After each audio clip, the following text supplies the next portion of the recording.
Si je disais manhwa, vous ne sauriez sûrement pas ce que ça veut dire.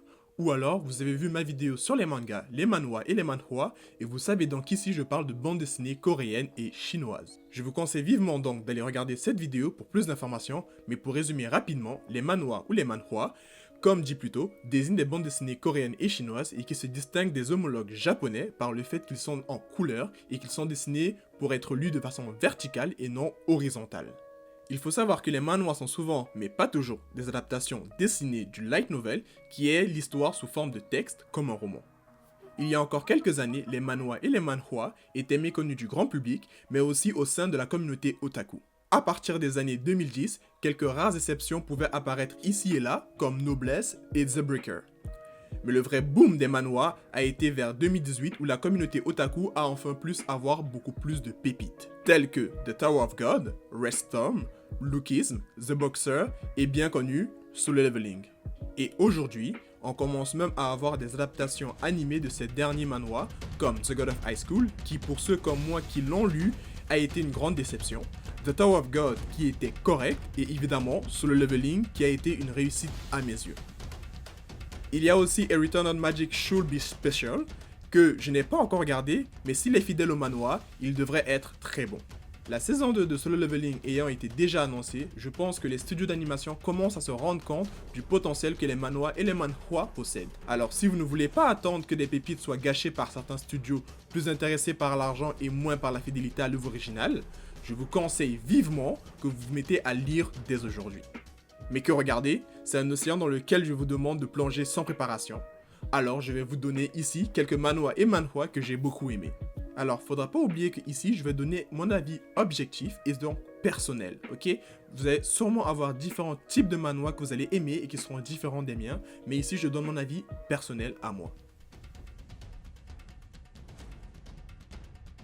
Si vous aimez le monde des arts martiaux et épéistes, je vous conseille deux manhwas qui sont dans mon top 10 personnel. Nanomachine suit l'histoire de Cheon Ye-woon, un successeur d'un culte démoniaque sans force ni compétence en arts martiaux. Malheureusement pour lui, il est considéré comme illégitime car sa mère n'était pas une femme des Si au clan. Il se fait poursuivre par un des assassins envoyés par un de ses concurrents et au moment où il perd tout espoir de vivre, un homme mystérieux venant du futur lui injecte des nanomachines dans son corps. Yeon-woon commence à gagner en puissance et en confiance grâce à ses nouvelles capacités. Cependant, il se retrouve rapidement impliqué dans des conflits violents et politiques qui menacent non seulement sa vie, mais aussi celle de ses proches. Personnellement, il a été pour moi un 10 sur 10 et il est toujours en publication. Lorsque Cheon Myeong de la secte manhwa se réveille 100 ans plus tard, ses derniers souvenirs sont ceux d'une bataille sanglante contre le chef d'un culte démoniaque, le maléfique Cheonma. Étant le dernier survivant de la bataille incluant les 10 grandes sectes de la Chine ancienne, notre héros mit fin à une lutte acharnée en abattant Cheonma, bien que à mon avis j'ai l'impression qu'il s'est laissé faire et qu'il y a anguille sous roche. Il succombe malheureusement à ses blessures, et alors qu'il prend conscience de sa seconde chance en se réincarnant 100 ans plus tard après la bataille, il est choqué de voir que sa bien-aimée secte du manhwa réduite à l'ombre d'elle-même de nos jours. Notre héros se donne comme objectif de redonner au manhwa son ancienne gloire. Encore pour moi un autre 10 sur 10 en termes de combat, de panel et surtout d'histoire. Si vous aimez plus la magie et le surnaturel, comme Harry Potter, je vous conseille donc. L'histoire se déroule dans un monde où la magie est une capacité puissante et convoitée, et où ceux qui la possèdent sont constamment en désaccord les uns avec les autres.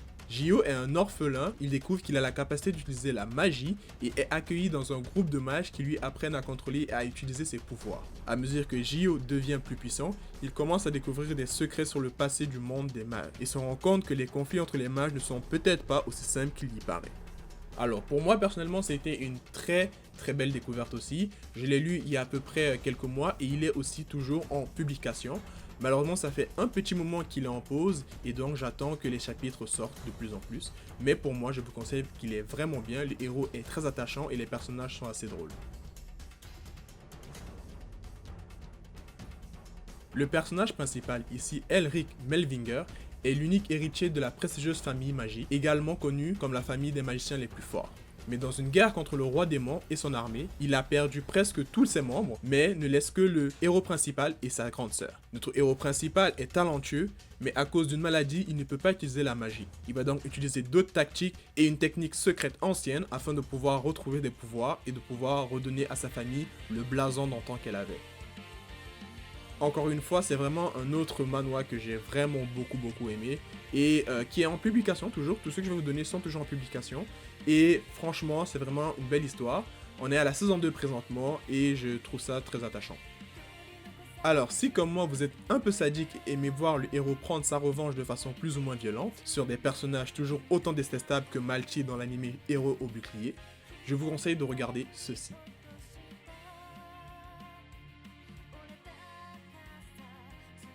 Sion Vert, fils illégitime du duc et plus grand assassin de l'Empire, est trahi par son frère aîné, juste et bon, dont il a toujours vécu dans l'ombre. Mais juste avant le coup final, Sion se réveille et découvre qu'il n'est à nouveau qu'un garçon. Le jeune seigneur renaît cette fois-ci et ne vivra donc pas dans l'ombre de personne. Alors celui-là a moins de chapitres que tous les autres manhwas que je vous ai conseillés, mais il est une de mes découvertes les plus récentes, et honnêtement je trouve qu'il est vraiment bon en termes de qualité de dessin surtout, mais aussi en termes d'histoire. Il y a une certaine profondeur d'histoire qui nous est déjà abordée, dont je ne vais pas vous spoiler ici, mais je donne beaucoup d'espoir à ce manhwa, et j'espère qu'il va vraiment être aussi bon que je le pense. D'excellentes notes, une bonne apparence, des compétences de combat supérieures à la moyenne et un sens de la justice. Kim Young-sun, élève modèle de première année, a été poussé du haut d'un toit juste avant d'obtenir son diplôme et de devenir un patient végétatif. Pendant 10 ans, il a enduré des jours infernaux avec seulement son ouïe et sa conscience intacte. Mais incapable de mourir, il revient soudainement au jour où des brimades ont commencé. Il découvre les vraies raisons qui ont poussé ses camarades à le blesser et s'ensuit une quête vers la vengeance. Et cette fois-ci, si la pitié ne fait pas partie de son dictionnaire, la vengeance fait clairement partie de son dictionnaire. Donc, voilà encore un autre, School of Malice, ou je pense qu'il y a aussi un autre nom, mais si vous tapez School of Malice, vous devrez réussir à le trouver. Mais vraiment un autre manhwa qui m'a vraiment plu, et en termes de vengeance, je peux vous dire que le héros ne fait absolument pas dans la dentelle, il y va fort et s'en prendra à n'importe qui, que ça soit un ami proche, que ça soit un ancien professeur, il y va à fond la caisse et il est prêt à venger sa famille qui a été détruite à cause de certaines personnes. Puis, l'histoire aussi autour de cela est très intéressante parce qu'on se remarque que ce n'est pas juste à son collège, c'est plus haut que son collège, c'est plus haut que la région, c'est plus haut que le pays. Franchement, l'histoire est très intéressante et j'ai hâte de voir où la saison suivante va nous amener. Bref, ça sera tout pour moi pour aujourd'hui. Merci d'avoir regardé jusqu'ici. Dites-moi en commentaire si vous avez aimé cette vidéo et dites-moi si vous voulez que je fasse d'autres vidéos de ce format-ci dans le futur où je vous conseille des manhwas que j'ai beaucoup aimés, ou alors si vous voulez que on revienne un peu plus sur les mangas. Je sais que ça fait longtemps que je n'ai pas parlé de My Hero Academia, mais je vous promets, on est presque à la fin du manga et dès que ça va finir, je vais pouvoir enfin m'y remettre. Donc je vous souhaite une bonne soirée ou une bonne journée, dépendamment du moment auquel vous regardez cette vidéo, et je vous dis à la prochaine fois. Tchuss.